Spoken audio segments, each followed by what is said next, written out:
23 Oroz. Una noche en la que quiso morir. La noche del 30 de septiembre de 2014, el hombre más condecorado en la historia de los Juegos Olímpicos se encerró solo en una habitación de hotel en Baltimore. Tenía una bolsa llena de pastillas. Tenía alcohol. Y tenía algo mucho más peligroso que todo eso. Tenía tiempo para pensar. Durante 3 días no abrió la puerta. No contestó el teléfono. No comió. Solo estuvo él, el silencio, y una pregunta que llevaba años sin poder responder. ¿Quién soy yo cuando no estoy en el agua? 23 Oros Olímpicos. El atleta más grande que este deporte ha visto jamás. Un nombre que los niños aprenden en la escuela. Un cuerpo diseñado, según la ciencia, para una sola cosa. Y sin embargo, esa noche, Michael Phelps no quería despertar. Lo que ocurrió en esa habitación, y lo que lo sacó de ella, es la historia que nadie te ha contado. Y no la entenderás hasta que lleguemos al final. El campeón que nadie vio ahogarse. Septiembre de 2014. Michael Phelps acababa de ser arrestado por conducir ebrio a 84 millas por hora en el túnel Fort MC Henry de Baltimore. Segunda vez. Segunda infracción. Segunda vez que el mundo volvía a mirarlo, pero esta vez con menos paciencia. Los patrocinadores empezaban a hacer llamadas incómodas. Estados Unidos Swimming lo suspendió 6 meses. Y los titulares, esos titulares que durante años habían dicho genio, leyenda, el más grande. Ahora decían otra vez. Pero lo que nadie publicó fue lo que pasó después del arresto. Lo que ocurrió cuando las cámaras se apagaron y Michael cruzó la puerta de ese hotel. Porque Michael Phelps llevaba años perfeccionando algo que no aparece en ninguna medalla. Había aprendido a sonreír delante de todos, y a desmoronarse cuando no había nadie mirando. Desde los 18 años ganaba títulos. Desde los 18 años también bebía para dormir. Para apagar el ruido.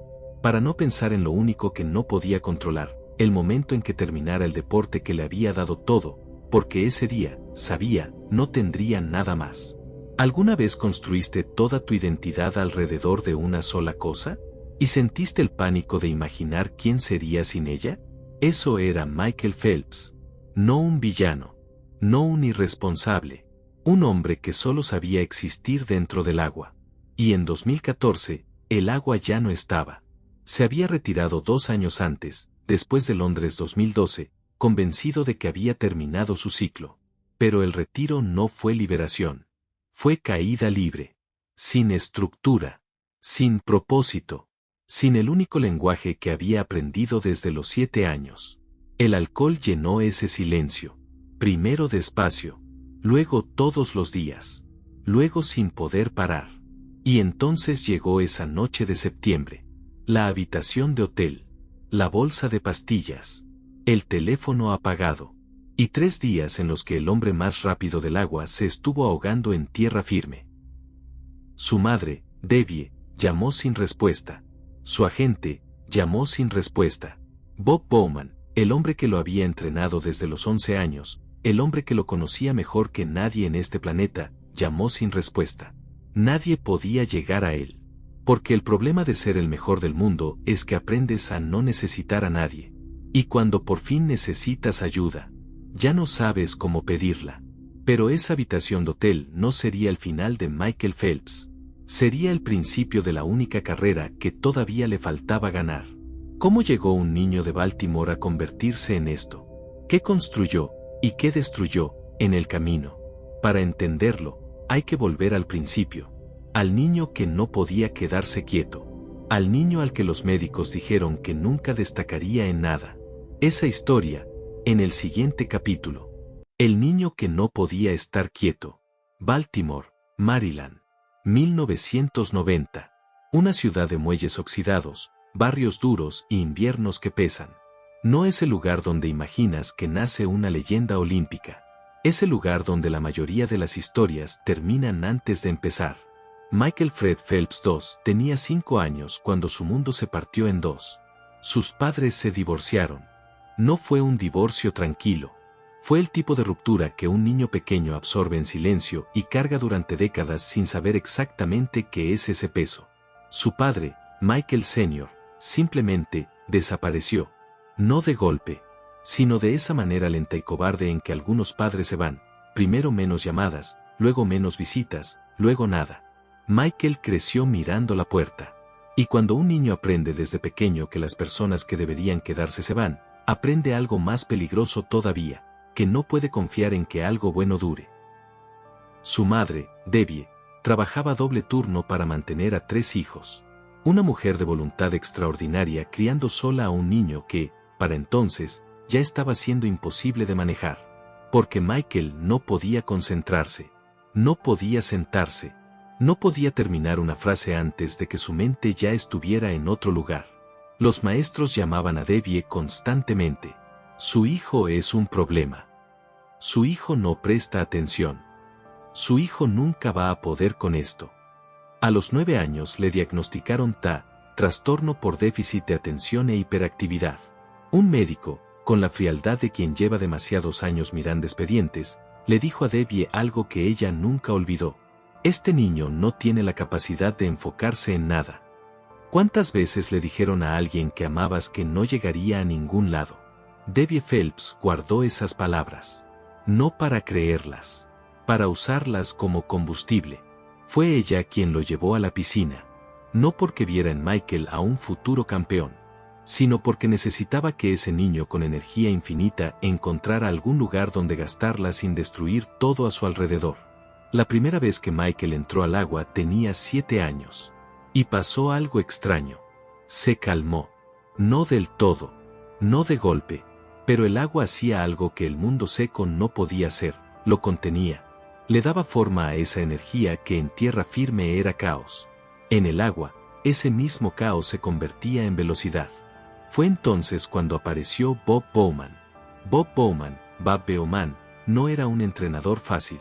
Era exigente, obsesivo, metódico hasta el límite de lo tolerable.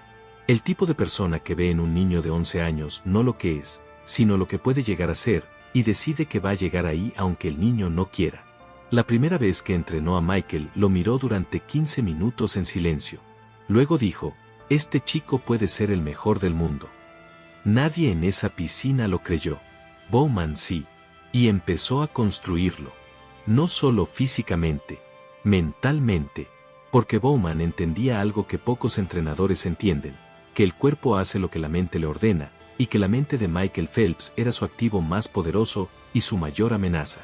Le enseñó a visualizar cada carrera antes de nadar, cada brazada, cada vuelta, cada segundo. Michael llegaba a la piscina a las 5 de la mañana. Entrenaba cuando nevaba. Entrenaba en Navidad. Entrenaba cuando sus compañeros de clase estaban en fiestas de cumpleaños. No porque alguien lo obligara, sino porque dentro del agua era el único lugar donde el niño que no podía concentrarse en nada, no podía pensar en otra cosa. Pero había algo que Bowman no podía entrenar, algo que ninguna piscina podía resolver. Michael seguía volviendo a casa cada noche a una familia rota, a una ausencia que nadie nombraba, a un padre que nunca aparecía aunque él ganara medallas, aunque batiera récords, aunque el mundo empezara a pronunciar su nombre con asombro. Ganaba en el agua. Y seguía perdiendo afuera. Ese patrón, triunfo público, vacío privado, iba a perseguirlo durante los próximos 20 años. Lo iba a seguir hasta Atenas, hasta Beijing, hasta Londres, hasta esa habitación de hotel en Baltimore. Pero antes de todo eso, hubo una decisión. Una sola. El momento exacto en que Michael Phelps dejó de ser un niño con talento y decidió convertirse en una leyenda. Esa decisión, en el siguiente capítulo. El peso de ser inmortal. Sydney, Australia. Año 2000. Michael Phelps tiene 15 años. Es el nadador más joven en clasificarse para unos Juegos Olímpicos en 68 años. Los medios lo llaman el niño prodigio. Los fotógrafos lo rodean en los entrenamientos. Su cara aparece en periódicos que él ni siquiera lee. Y él está aterrado. No de perder. De algo mucho más complicado. De no saber si quiere esto. Termina quinto en los 200 metros mariposa. Sin medalla. Sin titular glorioso. Y en el vuelo de regreso a Baltimore, con 15 años y el peso de unas expectativas que nadie le preguntó si quería cargar, Michael Phelps toma una decisión silenciosa. Una que no le dice a nadie. Ni a su madre, ni a Bowman. Se la dice a sí mismo, en ese asiento de avión, mirando las nubes. Voy a ser el mejor que haya existido jamás. O no voy a hacer nada. No hay término medio. No hay intentarlo. No hay disfrutar el proceso. Todo o nada. Bowman lo notó al día siguiente en la piscina. Algo había cambiado en ese chico. No en la técnica. No en la velocidad. En los ojos. Había una frialdad nueva. Una determinación que no se fabrica. Que solo aparece cuando alguien decide, de verdad, que está dispuesto a pagar cualquier precio. Y el precio fue alto. Michael entrenaba 365 días al año. Sin excepción. Cuando sus amigos de instituto descubrían las fiestas del sábado, Michael estaba en la piscina a las 5 de la mañana. Cuando otros adolescentes aprendían a enamorarse, a equivocarse, a construir una identidad fuera del deporte, Michael perfeccionaba la vuelta de pared en una piscina de 50 metros. ¿Sabes lo que significa sacrificar tu adolescencia entera por un sueño? Saber que mientras el mundo afuera sucede, tú estás eligiendo no estar. Michael Phelps eligió no estar. Y ganó. Atenas 2004. 19 años. 6 oros y 2 bronces. El mundo empieza a usar una palabra que incomoda a los atletas cuando la escuchan demasiado pronto. Inmortal. Pero hay algo que nadie ve detrás de esas victorias. Algo que Bowman sí ve, y que lo preocupa más que cualquier rival en el agua. Michael no sabe celebrar. Gana una medalla de oro y siente alivio. No alegría. Alivio. Como quien esquiva un peligro. Como quien confirma que todavía no ha fallado. Cada victoria no es un destino. Es apenas el permiso para seguir entrenando sin culpa. Eso no es pasión. Eso es miedo disfrazado de grandeza. Y Bowman lo sabe. Y durante años intenta decírselo de distintas maneras. Pero Michael Phelps tiene 20, 21, 22 años, y está ganando todo lo que existe para ganar. ¿Quién escucha advertencias cuando está en la cima? Nadie. Entonces llegó Beijing, el escenario más grande de su vida. La promesa más ambiciosa que un atleta puede hacerse a sí mismo, 8 finales, 8 oros. Algo que ningún ser humano había hecho jamás en unos Juegos Olímpicos. El mundo entero lo observaba. Y en la noche previa a su primera final, Michael Phelps hizo algo que Bowman le había enseñado desde los 11 años. Se tumbó en la cama del hotel en el Centro Acuático Nacional de Beijing, cerró los ojos, y nadó la carrera completa en su cabeza. Brazada por brazada.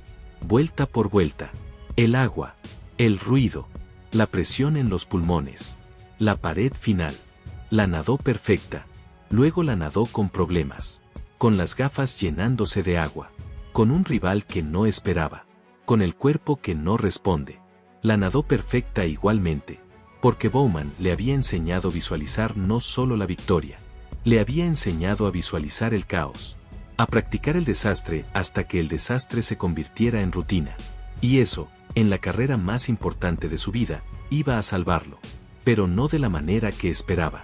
Lo que ocurrió en esa piscina de Beijing, en una carrera específica, en un momento de 10 segundos que nadie olvidará jamás, es la prueba de que Michael Phelps no era solo el mejor nadador del mundo.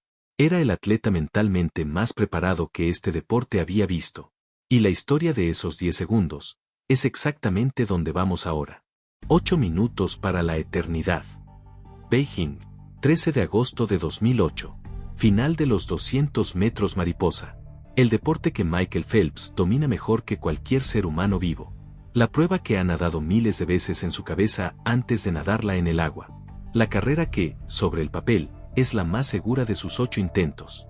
Excepto que algo sale mal. En el segundo largo de la piscina, a mitad de carrera, las gafas de Michael empiezan a llenarse de agua. Despacio al principio. Luego completamente. Para cuando llega a la última vuelta de pared. Michael Phelps está nadando a ciegas. No ve la pared. No ve a sus rivales. No ve la línea negra del fondo. Solo ve negro. Solo siente el agua y el ruido sordo de una piscina con 90.000 personas que no saben lo que está ocurriendo. ¿Qué harías tú? ¿Pararías? ¿Levantarías la mano para avisar? ¿Dejarías que el pánico tomara el control? Michael Phelps no para, porque Bowman, durante años, le había preparado para exactamente esto. ¿Y si las gafas fallan? Había preguntado en un entrenamiento cuando Michael tenía 14 años. Nada de memoria. Cuenta las brazadas. Confía en el cuerpo. Michael contó las brazadas. 20 brazadas desde la última pared hasta el final. Las mismas 20 brazadas que había nadado 10.000 veces. Las mismas 20 brazadas que había visualizado en esa cama de hotel la noche anterior. Las contó. Y en la brazada 20, extendió los brazos hacia adelante, tocó la pared, y levantó la cabeza sin saber si había ganado o había perdido. Miró el marcador. Su nombre. Primer lugar. Récord mundial. Michael Phelps no gritó. No lloró. Levantó el índice hacia arriba, miró hacia donde sabía que estaba Bowman, y se golpeó el pecho 2 veces. Lo sabíamos. Eso significaba ese gesto. No arrogancia. No celebración barata. Confirmación. 6 días después. 7 oros en el bolsillo. Una final por delante. 100 metros mariposa. La distancia más corta. La más brutal. Aquella donde los errores no tienen corrección posible. Su rival, Milorad Čavić, el serbio que había dicho públicamente días antes que esperaba ganarle a Phelps, que la racha tenía que terminar, que nadie merecía 8 oros. El mundo entero estaba de acuerdo con él. Incluso los números lo estaban. A falta de 1 metro para la pared, Čavić iba por delante. Entonces ocurrió algo que la cámara de alta velocidad del COI captó a 10.000 fotogramas por segundo y que el ojo humano es incapaz de ver en tiempo real. Michael Phelps tomó una media brazada más. No una brazada completa. Media. Un ajuste instintivo, milimétrico, que ningún entrenador del mundo puede enseñar porque ocurre en el espacio entre el instinto y la desesperación. Čavić llegó a la pared deslizándose. Phelps llegó empujando. La diferencia, 1 centésimo de segundo. 0.01. El margen más pequeño en la historia olímpica de la natación. El margen que separó a un campeón de una leyenda. El margen que convirtió a Michael Phelps en el único atleta en la historia de los Juegos Olímpicos en ganar 8 oros en una misma edición. El estadio enloqueció. Bowman, en la grada, se tapó la cara con las manos. Debbie Phelps, su madre, la mujer que trabajó doble turno, la mujer a quien un médico le dijo que su hijo nunca podría concentrarse en nada, lloró durante 4 minutos seguidos sin poder parar.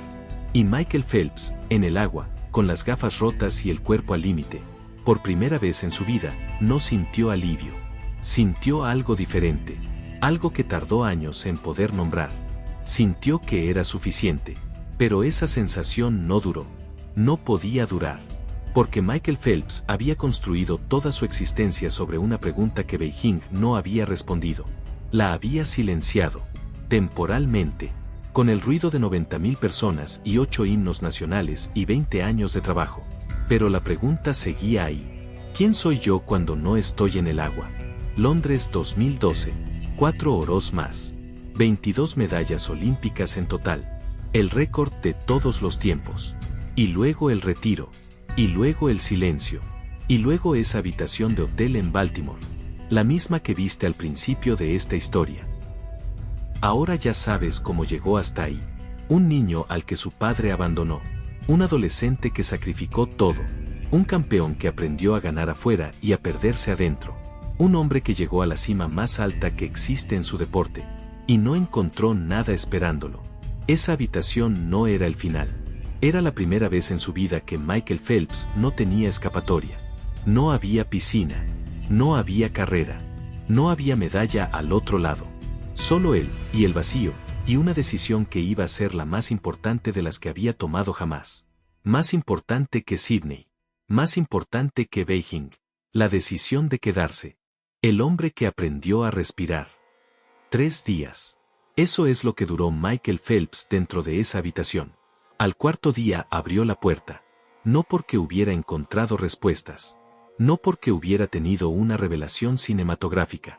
La abrió porque Ray Lewis, el legendario linebacker de los Baltimore Ravens, su amigo, el hombre que había ganado un Super Bowl y después había tenido que reconstruirse desde cero, le había dejado un mensaje de voz que escuchó 17 veces seguidas. No sabemos exactamente qué le dijo Ray Lewis. Michael nunca lo ha repetido completo. Solo dicho esto, me recordó que yo tenía una historia que todavía no había terminado de contar. 2 semanas después, Michael Phelps entró voluntariamente a un centro de rehabilitación en Arizona. 45 días. Sin teléfono. sin cámaras, sin el escudo de ser el mejor nadador del mundo. Solo un hombre aprendiendo, por primera vez en su vida, a existir sin el agua. Lo que encontró adentro lo destruyó antes de reconstruirlo. Descubrió que nunca había procesado el abandono de su padre, que cada medalla había sido, en algún nivel, un intento de demostrarle algo a un hombre que ni siquiera estaba mirando, que el alcohol no había sido debilidad. Había sido la única herramienta que tenía para apagar el ruido de una mente que nunca había aprendido a descansar. Descubrió que había sido campeón olímpico sin conocerse a sí mismo. ¿Cuántas veces construimos logros enormes sobre vacíos que nunca miramos de frente? El proceso no fue limpio. No fue lineal. Hubo días en el centro donde Michael Phelps, el hombre que había nadado a ciegas y ganado, no podía levantarse de la cama. Días donde la terapia sacaba cosas que habían estado enterradas desde Baltimore, desde el divorcio, desde los 5 años. Días donde ser el más grande del mundo no servía absolutamente para nada.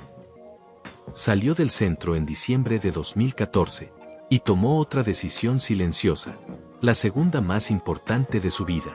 La primera había sido en ese avión desde Sydney, con 15 años, mirando las nubes.